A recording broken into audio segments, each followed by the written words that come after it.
Cabinet जारी कर देंगे। बोर्ड जो है रिजल्ट 3 को निकलेगा, लेकिन मैथिली शरण तो 19 तारीख को जो है ना अपना पूरा कैबिनेट जारी कर सकते हैं, क्योंकि मैथिली शरण को कुछ करना नहीं है। जो जितने अधिक से अधिक लोगों को जोड़ेगा उस मेरिट लिस्ट के हिसाब से जो नंबर 1 आएगा वो मुख्यमंत्री बन जाएगा, जो नंबर 2, 3 आएगा वो उप मुख्यमंत्री बन जाएगा, जो 30 में आ जाएगा वो मंत्री बन जाएगा। सर,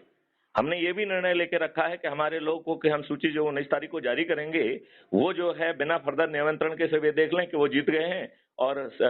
गिवन समय पे जो है वो राजभवन पहुंचे। राजभवन में बिना भीड़ को इनवाइट किए, बिना कुछ शोर गब्बा के जो है ना लाइव जो है ना टेलीकास्ट करते हुए जो है वो होगा, और हम जो है वो कुछ महत्वपूर्ण ऑर्डिनेंस उसी दिन जारी करके जो ये दुष्ट राजनेता हैं जिन्होंने धन का दुरुपयोग किया है, बदमाशियां की हैं, मक्कारियां की हैं, चुनाव आयोग तो कुछ नहीं करेगा, लेकिन हम ऑर्डिनेंस लाके उन सभी लोगों को जो है ना जेल में डालेंगे। तो हमारे किसी व्यक्ति को डरने की जरूरत नहीं है। तो हमारे सिपाही सर जो है आम आदमी क्यों ना बने,